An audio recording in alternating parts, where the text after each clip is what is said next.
Hello and welcome to another Let's Interview. And today my guest is Stevie Swigert, aka the Media Wiz and the Captivating Christian and Adam on Blockbusters and MC Swig and all these other characters. Yeah, you are a man of many faces and a man of many talents. Ah, yes. That's a compliment, thank you.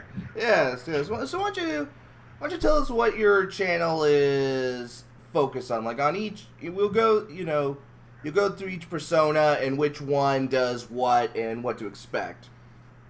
Yeah, so the Media Wiz basically is just sort of a full center critique show in that it does reviews and commentaries or riffs, whatever you want to call them, vlogs and rants on various topics, and basically it's Media Wiz. If I could describe the character, it's pretty much it's like every other reviewer personality. It's me, but completely exaggerated in anger or comedy or whatever. So Yeah. Media Wiz pretty much just gets my thoughts out on certain topics and Articulate subjects. the negative, as it were. Yeah, exactly. And let's see, Captivating Christian started off as, the name itself is a parody of The Amazing Atheist, except I wanted, and the Captivating Christian was just a name that I just came up with, and no one really thought it was bad, so I was like, all right, fine. Hey, alliteration. And the character, It's alliteration. yeah, GCC. And then Chris, I was like trying to think, I'm like, okay, what is the stereotype Christian of? I'm like, okay, so it's, really waspy white guy, has nice clothes and always talks about staying in school and going to church and not listening to the hippity hops and reading the Bible daily and just all that kind of, because I've been surrounded by people like that, and I was just like, take all that, like, because I've been surrounded by Christians who didn't like brownies and talked about how don't show your kids the Hunger Games, and that's where those episodes were inspired by. And after a while, because I remember I wanted to start doing really like political topics, because again, that's what The Amazing Atheist does, except do it as a Christian. And then I just I think it was after the after the Brony episode, people were just like, oh, do a topic that's based on a cartoon, like do Mr. Pickles, do some of the other requests. I remember you requested He-Man recently. Yeah, before we were talking, I suggested, like, what about He-Man because of the whole gay overtones? Like, you could easily make a joke about that. Obviously, the gay overtones, it's unintentional, but let's face it. Chris would take it as intentional. Exactly. That's the joke. Yeah. And Chris would also find the evil powers is obviously a satanic agenda in your children's entertainment. Yeah, that's basically what Captivating Christian is. Oh, that's another one we can do, Pokemon. Because there were a lot of Christians that said, oh, the Pokemon is brainwashing your children into not focusing on schoolwork. It's just like, that's kids' entertainment. You parent them. That's how it works. And let's not forget, if you play the Poke Rap backwards, apparently it says, I love Satan. Same with the My Little Pony theme song. Play it backwards. My suggestion, if you ever do that, you should do, okay, here's a suggestion if you do that whole line. It's like, apparently, it's like, listen to this. You play it backwards, it says, your mother sucks cocks in hell. Just insert that line. I like that. That's a good one. Yeah, you got a notepad? Write that down. It's like, Poke Rap, Poltergeist reference. I got it. Yeah. All right. And then Stress Viewer, who was a character we just officially ended this year. Again, keeping in the tradition of parodying Amazing Atheist, I was like, let's see, what else is part of the Amazing Atheist canon? I'm like, oh, The Distressed Watcher, which was a review show he had on Channel Awesome. And so I was like, okay, well, instead of reviewing movie trailers, he'll review commercials. And it's like, okay, his name, instead of Distressed Watcher, would be Stressed Viewer. And then basically, just like the Distressed Watcher and the Amazing Atheist, pretty much it's the same character, except one reviews things and the other is just a political ranter. Yeah. And then, of course, just like Distressed Watcher, he went from doing movie trailers to doing movie reviews to doing like these riffs on pop music. And so that's what what was it called? Music Massacre with Distressed Viewer was, and then just like the how Distressed Watcher ended, then I decided, okay, I'm gonna end the Distressed Viewer, which a lot of people were sad by. Everyone was like, no, you should bring back Distressed Review. They always say it wrong too. They're always like, bring back the Distressed Reviewer. I'm like, first of all, his name was Distressed Viewer, not Reviewer, Viewer. And secondly, we're not bringing him back because I don't want to keep doing the same characters over and over again. At least when you do, at least you know, you're ripping off other people, but at least you're putting your own spin on it, and you know when to end. Unlike a certain irate person who plays video games. Nice. Yeah, at least you are willing to admit, yeah, I'm inspired and sort of ripping off, but at least you're doing your own spin. Exactly. It's intentional, and it's supposed to be different. Exactly. And it's sort of like the Happy Video Game. It was sort of like the Happy Video Game Nerd. How he started off as basically just doing a mirror version of the Angry Video Game Nerd, but he went on to do his own thing.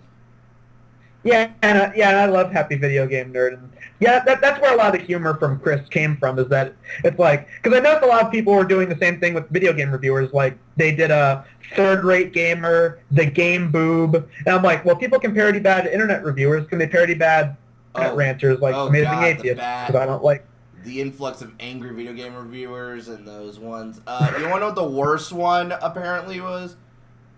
What? Video game rapist. I'm not joking. I remember that! I remember that now. That's right, that was a thing. Why would anyone do that? That doesn't... I don't know. Who thought in their head, I know what will get people to watch my videos? Title it The Video Game Rapist. Just... Video Game Rapist, yeah. And then, say it. I don't know. That's just... Oh, God. That's like one of the most stupid things I ever saw. Except, you've reviewed things a lot stupider, which we'll get into as soon as you finish. Yeah, we'll get to it. Yeah. Blockbusters, because here's the thing. When I started Media Wiz, I knew I didn't want to keep doing the same character over and over again. I wanted to branch out and do other shows, so Captivating Christian was the first. And then I was like, well, I want to do, a show where we parody bad movies, Basically, here's my rule for blockbusters, for movies that appear on blockbusters. Movies that are bad enough to be made fun of, but not bad enough to be featured on Media Wiz. Because Media Wiz, we talk about movies that so bad, you have to talk about it in depth. But blockbusters is just like, oh, this movie's so stupid, you can make fun of it easily. And so that's, the episode we're doing for this month is a parody of a movie called Sunday School Musical. Oh my God! Oh, from the asylum, I heard about that. I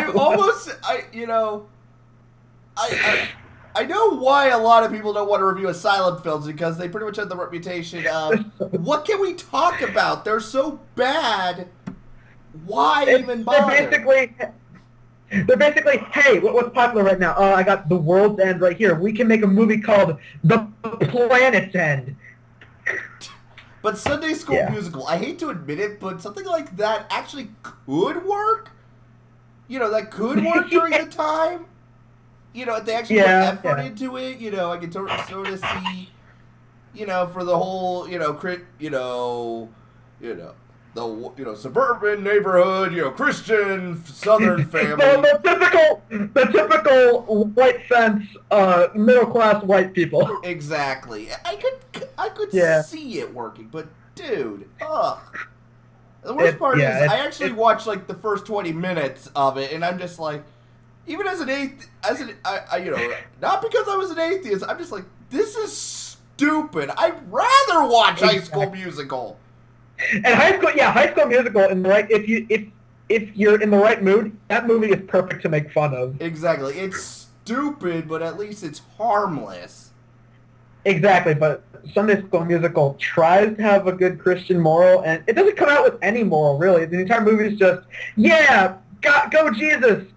At least it's better than This is better than God's Not Dead. I remember. Oh god, I hate that movie so much, and people gave me crap for hating it. And so, of course, I eventually led to doing a stressed viewer episode on it, where Media Wiz at the very end explains why the movie's stupid. It's. I get, you know, you're an atheist. I'm an atheist. You're a Christian. We at least understand it's a bad movie for reasons that. Exactly. Horrible messages, just forcing it down, not looking at both sides of the issue. Because I have good. Basically, go ahead. As an atheist, I have some, stuff on my side that says, there is no God. You have stuff on your side that says there is a God. You have to show both sides of the issue, and then let the viewer make the decision. This movie doesn't do that. It just pretty much paints all atheists as, I'm going to smash all hope and joy out of your life. I'm saying there is no God, and if you say so, I'm going to fail you. Like, you should do that episode. You should do like a Captivating Christian, that Family Guy episode when Meg becomes a. Oh my god, I thought about doing it. I wanted to do it, and then I asked people, I'm like, should I do it? And then eventually people were like, no, there's this other show you should talk about. It's called Pope Town, and I was like, what's that? And then I watched it, and I'm like, this is terrible. This will be even better. But yeah, next year I totally want to do. That should be a good Captivating Christian, because I hate that Family Guy episode so much. It's so condescending. Seth MacFarlane is just. He's an atheist, but. He goes above and beyond to be an asshole, because he paints. Kind of like T.J. Kincaid. Exactly. It's just I hate people like that who just paints the other side as demons without actually giving us a reason, like actual concrete reasons. Yeah. And I guess we went on to a bit of a tangent. Moving on to we went back to Blockbusters. So Blockbusters, I've decided, I'm like, let's see, we have a multi-critic show. We have reviews, rants, commentaries, blogs, and stuff. And then we have a parody of a rant series with Captivating Christian. So then I'm like, let's see, we can do a show where we parody bad movies. And then we also came up with the idea of, well, we can also have sketches where, obviously annoying customers annoy the people, because I know people who work in retail, and they always tell me about the idiots that come into the store and just annoy the shit out of them. And God, yeah.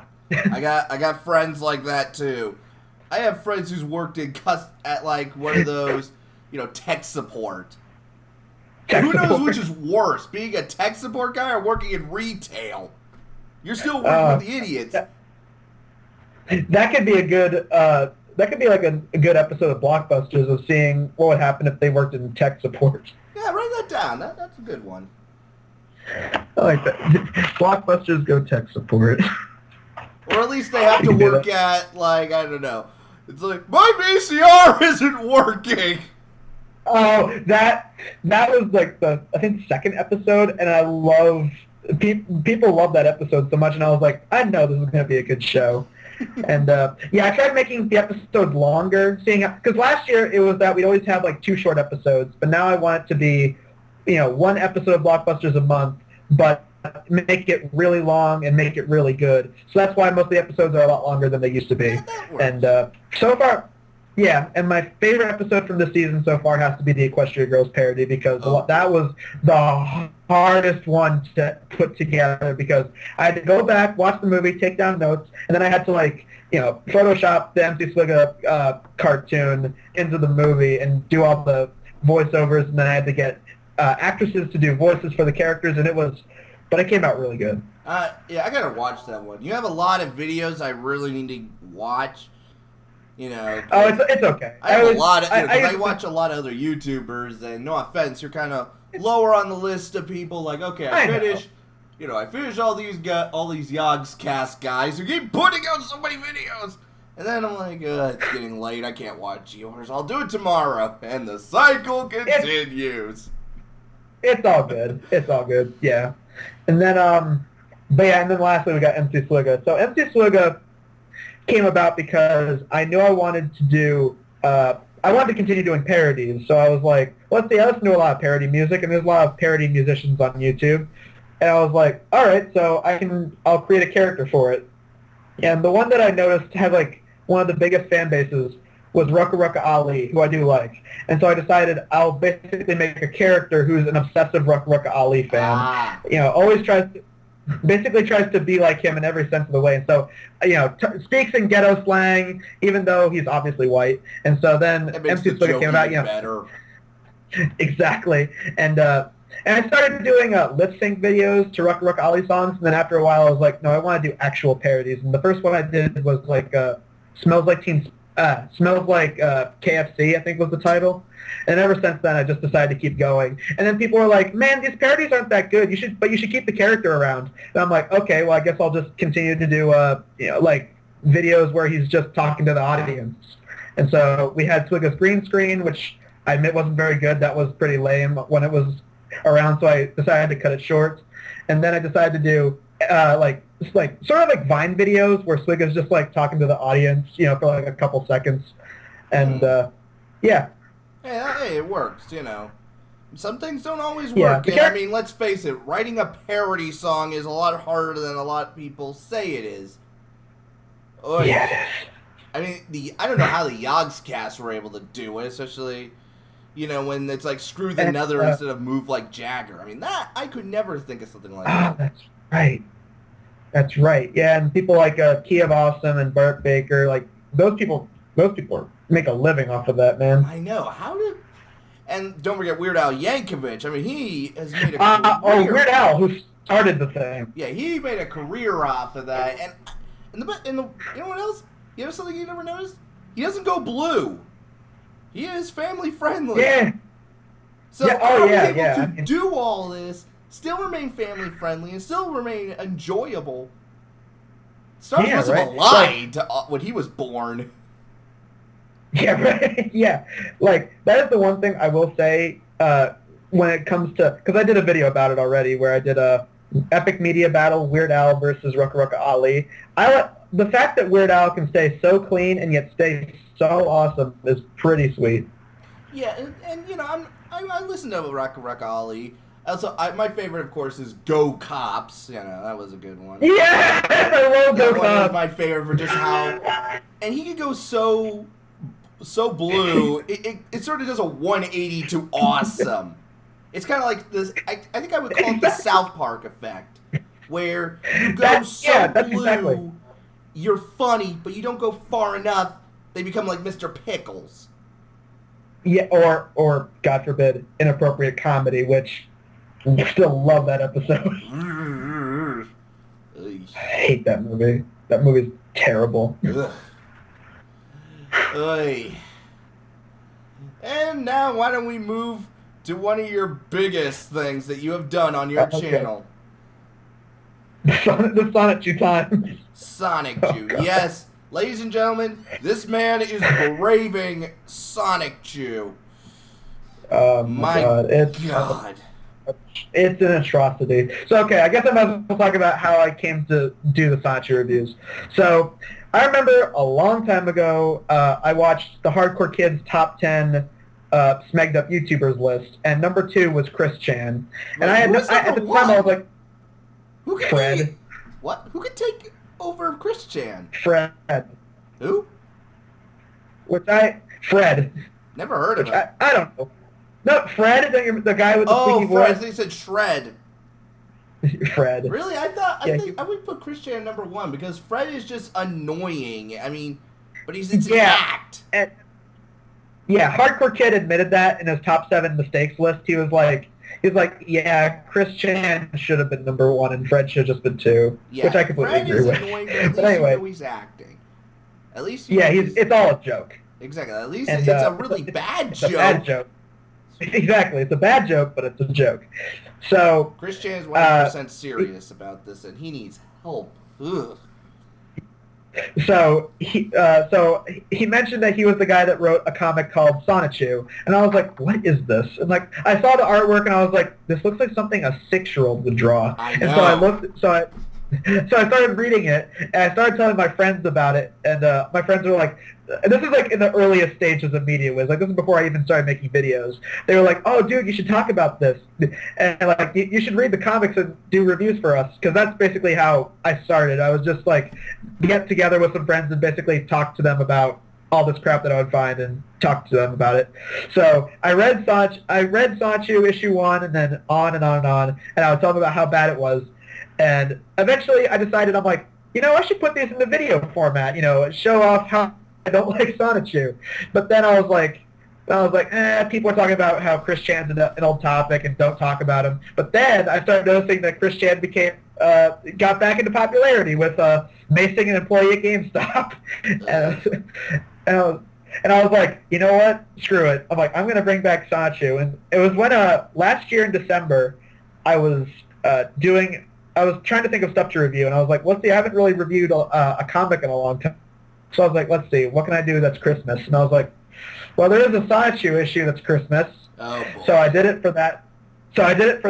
And then eventually I was like, you know what? I decided from then on, at the end of every month, I will do a review of a Sonichu issue just so we can get it out the way, because Sonichu has to be shown for how bad it is. Everybody has to be reminded that this is one of the worst things on the internet.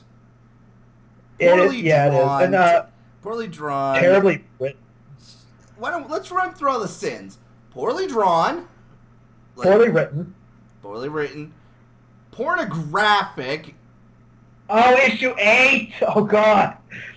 Worst issue out of all of them. Bar none. That is one of the issues. I wouldn't even mind if it was drawn well.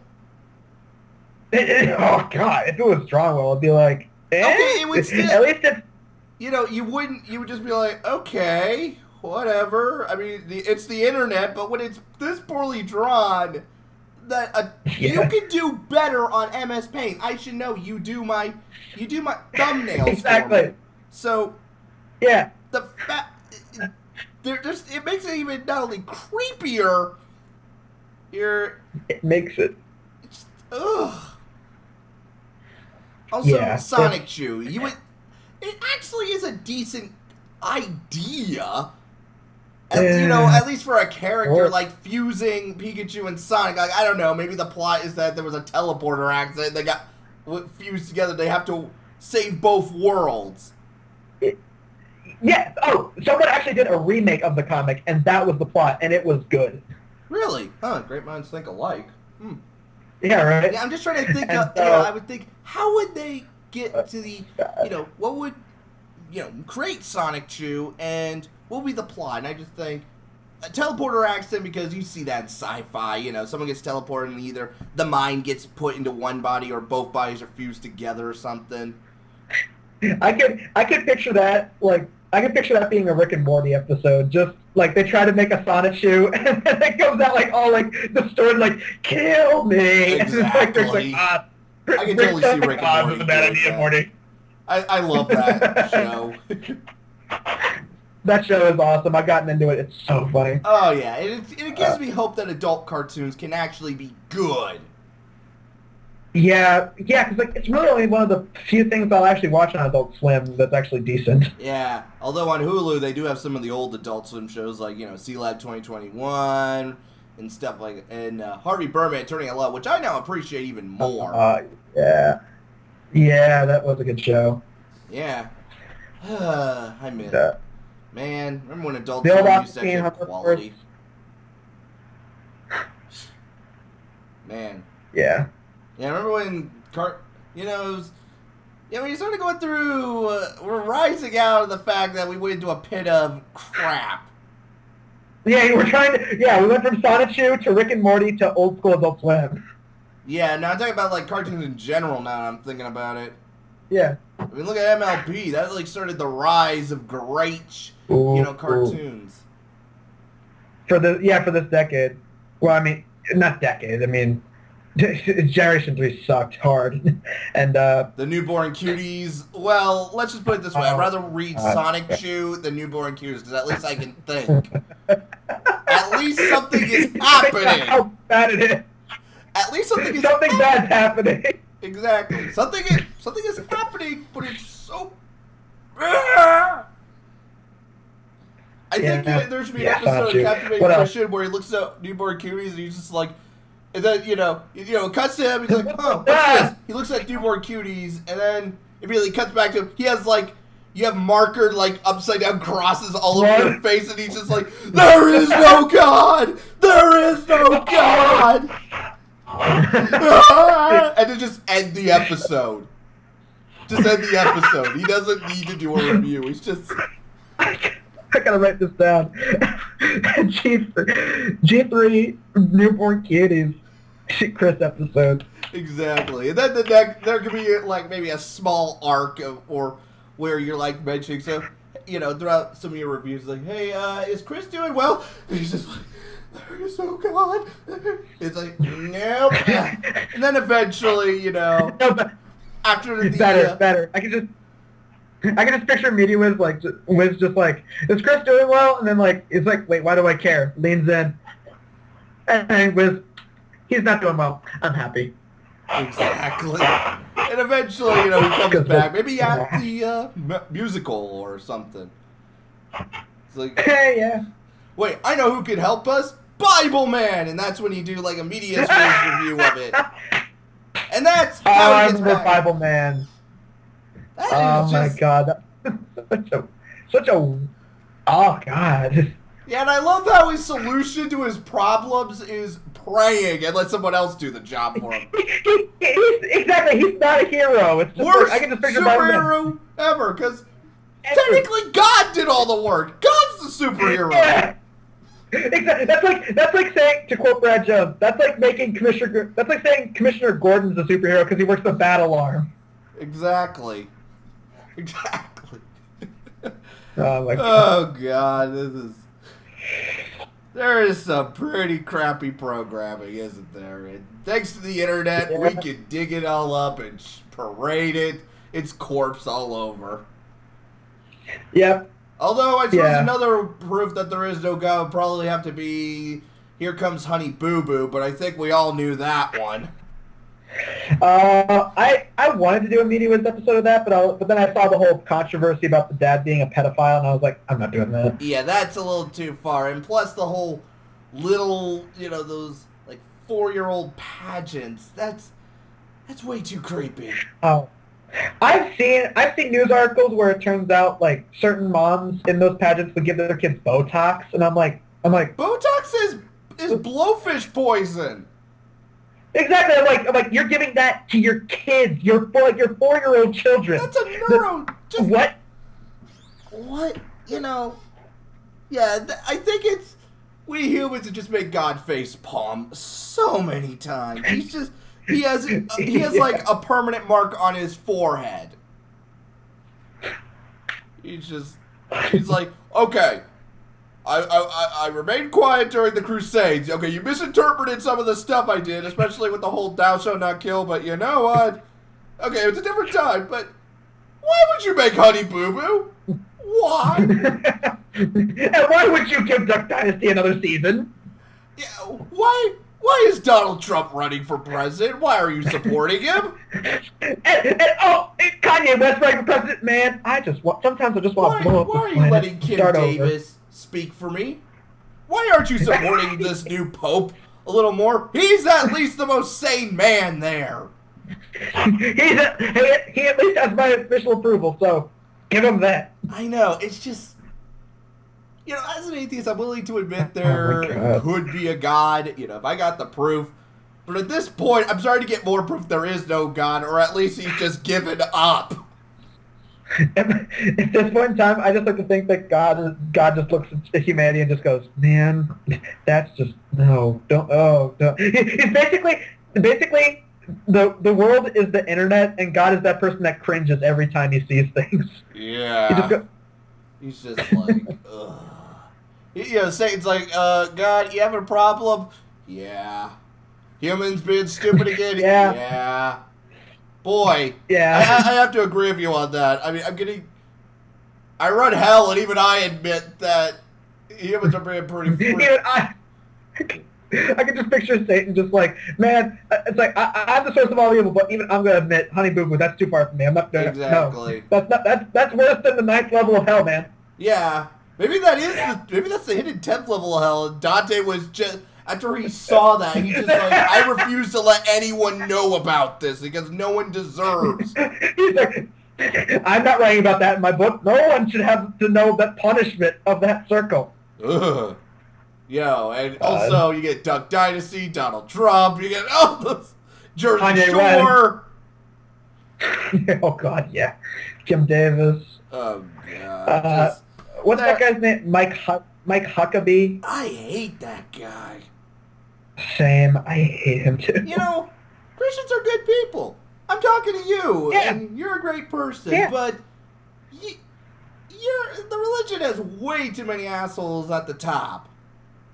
Yeah, I like to think that. That's the problem with a lot of groups. Look at the bronies, look at the people who love Sonic fans. There's the people who love Steven Universe. Oy. That's a pretty Oh, thank you. Thank you.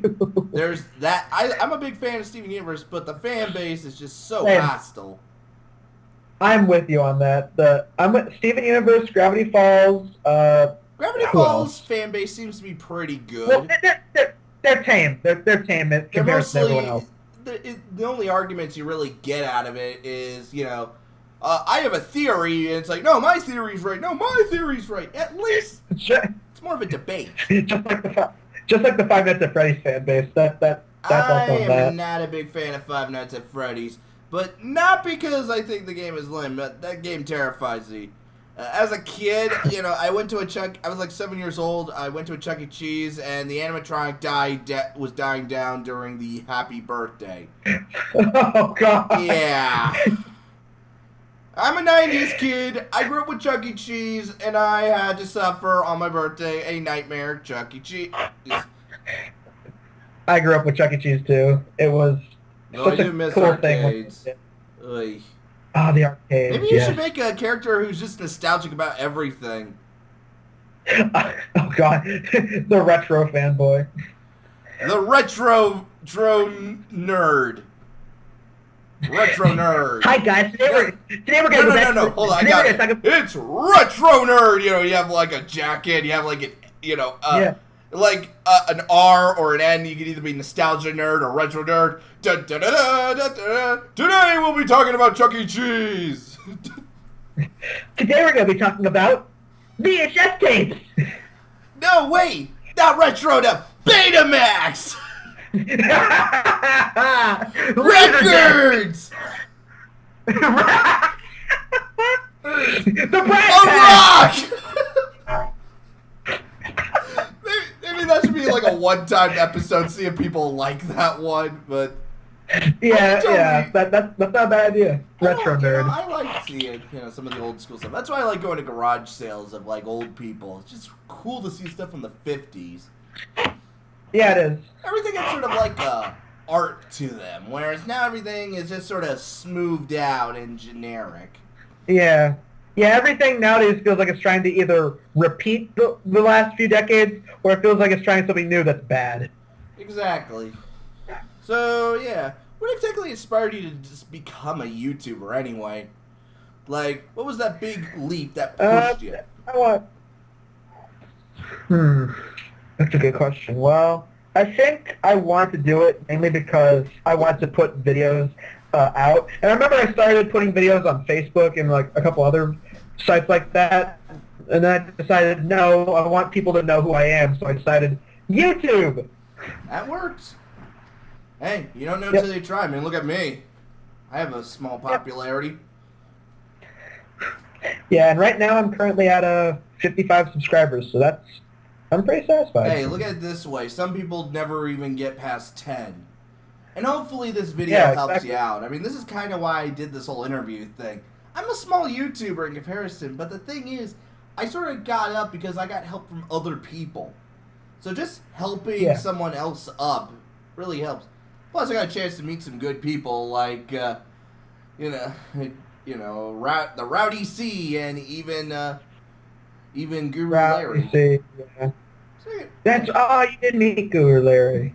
yeah, yeah, nice guys. But yeah, actually, that's You know how we what? met. You were You know on what? Rowdy C's friends list. Yeah, I'm friends with Rowdy. You know what? If you because I know Guru Larry is a sort of a big name when it comes to people who talk about Sonichu. So maybe for the last episode when we have like a huge collection of cameos, maybe we can get Guru Larry to show up and just be like Sonichu. All right, now where's my 10 quid? Like he's There you been go. paid. Yeah. Let's face it, having big name celebrities mentioned. Okay, now where's my pay? Is kind of funny. Yeah, exactly. Yeah, but seriously, Sonichu, just ugh. Yeah, and I'm looking at my schedule right now. Hopefully, if I play my cards right, if I'm able to do issue 10 for October, then hopefully I'll be able to finish it off in November, and we can put Sonichu to bed. Oy. Thank friggin' Christ on that one. Yeah, and it's like, okay, hold on, here's a joke. Jesus is like, look, I died for your sins, but Sonichu is unforgivable. there you go. Yeah, he's I like the fact that a lot of people are like, oh my god, did you see that Chris Chan made Sonichu amiibos? It's like, do a review on those. I'm like, no, I'm not doing that. No. Why would you make an amiibo of that? Although Because admittedly, Sonichu in Smash Brothers, he would be the weakest character that even the lowest of tiers could wipe the floor with them. Exactly. Also, there'd be nothing but a big sensor bar like a tiny sensor bar where his dick would be. Because let's face it, Chris Chan would do that. Let's face it. Yeah, exactly. And that's another thing with the Sonichu reviews is people are like, oh, talk about Chris Chan's YouTube videos, and it's just like, no, I don't. What's the point? Sonichu. Exactly. Everyone's talked about everyone's talked about Chris Chan's videos. It's like Sonichu time is for the comics and the comics only. Besides, We're not talking about the comics YouTube already videos. pretty much paint a picture of his warped psyche. Exactly. And another thing, and this gets brought up in the last issue, but I'm going to mention it here. A lot of people are wondering oh, have you heard of Asperchu? It's a parody of Sonichu where the main character is a cross between Chris and Sonichu, and he has Asperger's. Do a review of it. And it's like, no, it's like me doing a review of Captivating Christian. It's a joke. It's a stupid joke. So no. Exactly. I mean, and that's our thing. Christian has Asperger's syndrome, and because of him, whenever we mention that, we have Asperger's syndrome, we're immediately painted as borderline retarded because he painted a picture for all of us. And by the way, Chris, in the last issue, he straight up says that if you have Asperger's, you are stupid, gross, and retarded. Ugh. So yeah. It's just because of him, it's hard for us to open up a bit. It's hard for people to get accepted when you have people like Chris Chan or alternately people like, I don't know, Mario Plumber and other jagoffs like that. Exactly. Or the same with saying, hey, I'm a brony. It's like, really? Because let's face it, it's been painted bad by a lot of people. Yeah, it has. Yeah, that's the internet for you. Yeah. But hey, at least you're a reviewer. You can review some of the crap out of it. Is there anything you want to add? Or? Yeah, exactly. And this interview was great, and I had fun. It was great to sort of get everything out on the table. Yeah, it's just good. And again, I hope that this helps you boost your channel a bit, because you're definitely someone who has a lot of potential, and you just need to get off the ground. Then we'll see if you crash or burn, or fly high in the sky like you're Superman crossed with Jesus. Huh, Super Jesus. Super Jesus. That would actually be an interesting... I can see that in a comic. Superman, but he's Jesus Christ. Somebody make that. Though, it would definitely be better than the Goddessy. Although the opening to the Goddessy was one of the coolest things ever. That's right, Jesus, the Christian martial artist fighting the Greek gods.